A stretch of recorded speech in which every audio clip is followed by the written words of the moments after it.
affected millions of people in many different aspects and has sparked both arguments and discussion alike. And from the research, I was surprised to see what I found. So in order to help clear it up for myself, I decided to schedule an interview with two people from the opposing sides. I'll be right back. I actually have the interview right now. I'm running late.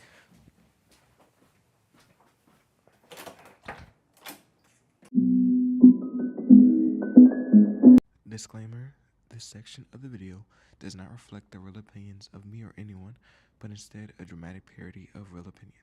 In order to get a better understanding on why abortion is such a dividing topic in America, I decided to interview two people from opposing sides in order to get a better understanding. Thank you for coming to do this interview with me. Of course. No problem. We need to hurry up because I need to get back to the death camp to make sure another life isn't taken. All right, to get this interview started, can you state your name and age for the record? I'm Reverend Keith Sanderson from the Greater Christ Church off I-10, right off I-10. And I'm 56 years young. My name is Kiara and I'm 24. So, what would you say is your stance on abortion? I'm anti-death. I am pro-choice. I even have a couple of pins called Make Abortion Safe Again, Hands Off My Body, and You're Only Pro-Birth. If you want, I have some in my bag.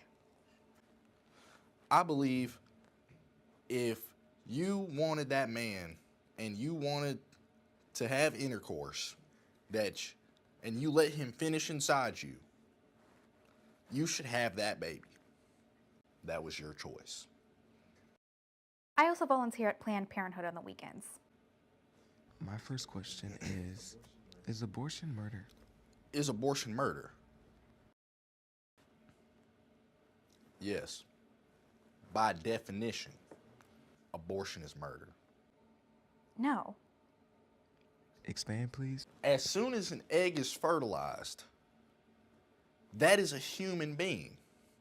So if you were to go and kill that fertilized egg, which is a human being, that is considered murder. Do you remember being an embryo or a fetus? Despite my great memory, no. Exactly. An embryo doesn't have a brain. It's just a clump of cells and can't feel pain until 25 weeks in. Also, most abortions happen in the first trimester. Think about it.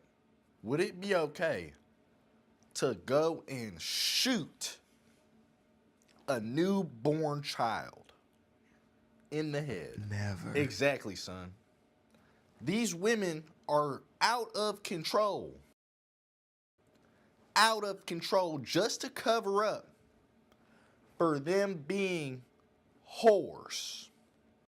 But what about the pictures of fetuses that look like they could have survived on the outside? Oh, while later abortions can happen, it's more uncommon.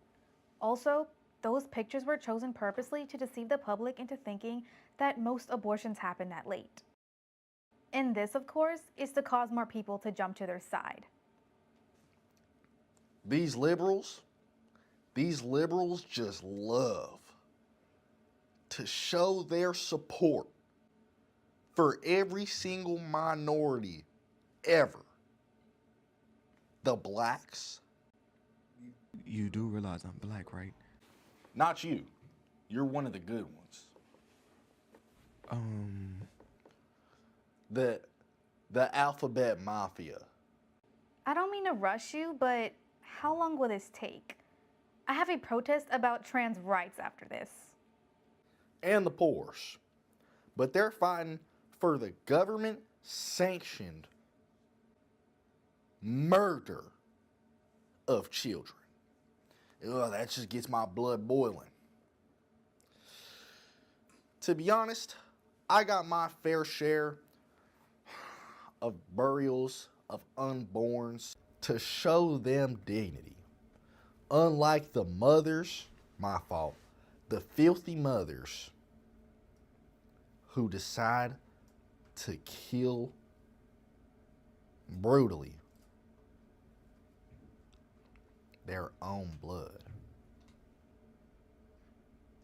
All right. My next question is abortion a selfish choice? No. Yes, abortion is a selfish choice. I would actually argue it's selfish to force a person to have the child. Look, if you didn't wrap it up and use it as a replacement to that, then you're selfish. Just toying with the idea of motherhood to God just because you want to go out and have some fun, that's just not right. I would suggest using one of these. What the fuck? Aren't you married? Why do you have? I'm not against these. My wife, she's 32. She's extremely fertile. And me, I'm not looking to have no more babies. As a matter of fact, here, let me give this to you. I got more. Thanks. No problem. These people aren't pro-life, they're pro-birth. Just look at the way children are treated in this country. Lack of access to healthcare, nutrition, and education, among many things. If a pregnant person knows that they cannot properly take care of a child in their situation, why bring a child into it? What if they aren't in a financial situation to do so? There's always adoption. Adoption? You're joking, right? The foster care system is full. I can and will argue that forcing a person to have a child is way more selfish than an abortion. Look here. I'm basically saying that it's the easy way out for a mother and a father so they don't have to take responsibility for their actions. By that logic, isn't putting your child up for adoption the same thing? We're not killing kids. Not at all. Because you aren't actually killing innocent children. You're just giving them another opportunity. As a matter of fact, I've adopted a child of my own. We treat him like he's one of us. I'm not saying adoption isn't a viable option, but to say that every person should do so is not reasonable, given the current capacity of our system. My third question is, does rape justify an abortion? No. Rape doesn't justify nothing. Why'd you get raped? Absolutely. Expand.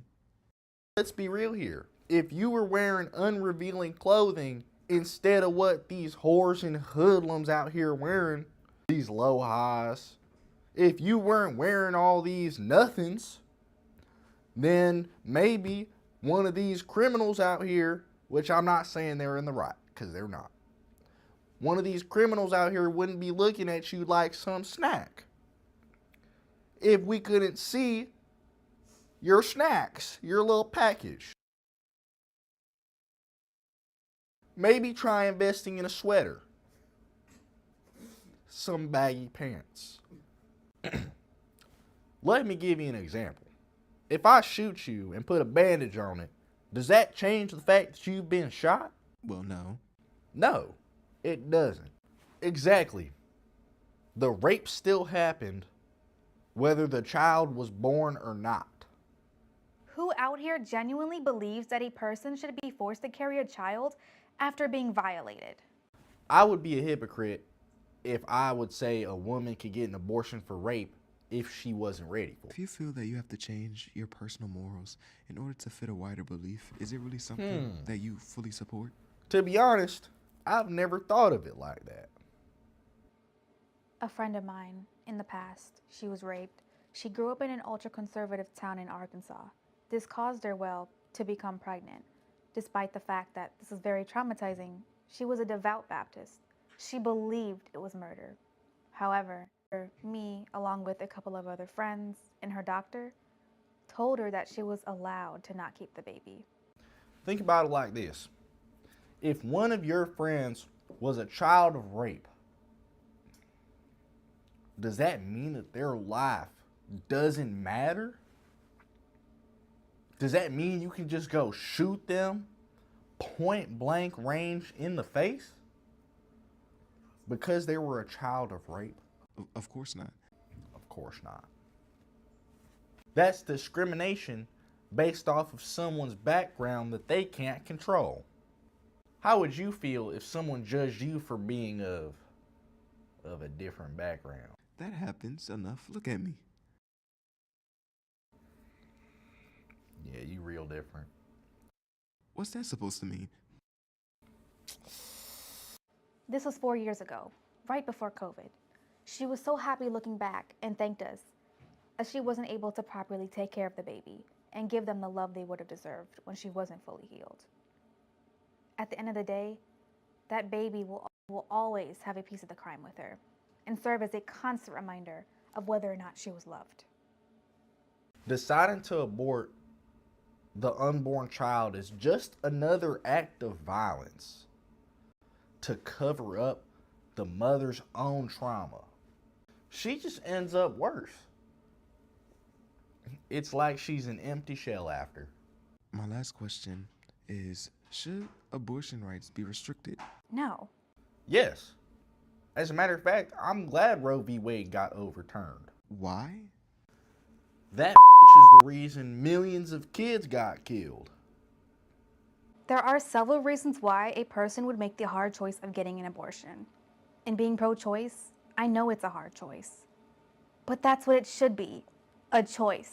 Not up to some old white men in DC who've never felt the touch of a woman since before Kennedy was president. There's been studies that show that the age of a baby that can live outside the room, it's been dropping for a few decades. But yet, the laws have not been adjusted for that. A fetus, it can start feeling pain at up to 8 weeks. So much, in fact, that there have been doctors who actually refuse to give abortions just because they have done it so many times. And they're done with it. They're over. They can't stand to take another life. Bottom line, women will continue to get abortions, legal or not. To me, it's more important that they're safe. That was the problem back in the day. Women were either dying from unsafe abortions or the baby affecting their health to the point of death. Roe was a lifeline to keeping women alive for almost 50 years. And now, we risk going back almost a century in women's healthcare. We need to bring Jesus in their lives to stop them from being so promiscuous. It starts in the home. There are Christians that are pro-choice. Then they are actively going against the Lord's wishes. Rev, where in the Bible is abortion mentioned?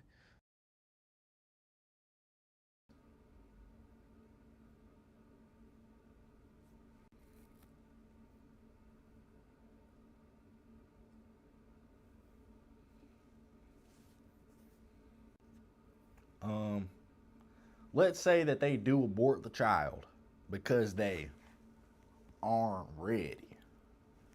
These women are destroying a human life just to live their sinful, disgusting lifestyle. And when they become too old and finally want to settle down, then what? Then they can't. And you know who's affected by this the most? Poor white women and women of color who can't afford access to travel for an abortion. But you know who does? The upper class. They always find ways to get around the laws, especially when it comes to keeping the status quo. I feel abortion is just a small part of what's destroying our way of life. Our?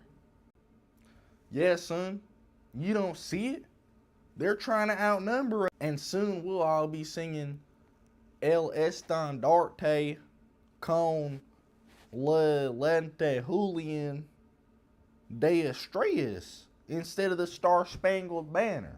That's why I fight so hard to save all these children from being aborted, just to put this country back on the right track. And if they take away this basic right, What's stopping them from making birth control illegal? Plan B or any contraceptive? And that's why I protest to protect those who are our country's weakest. Thank you so much for interviewing with me. No problem, boy. Of course.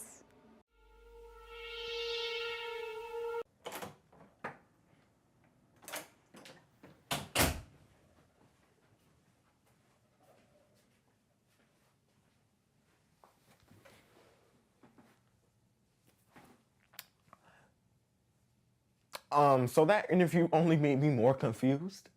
But what I can take away from that is that exposing yourself to both sides of an argument is a good way to view it, because you aren't subjecting yourself to only one worldview.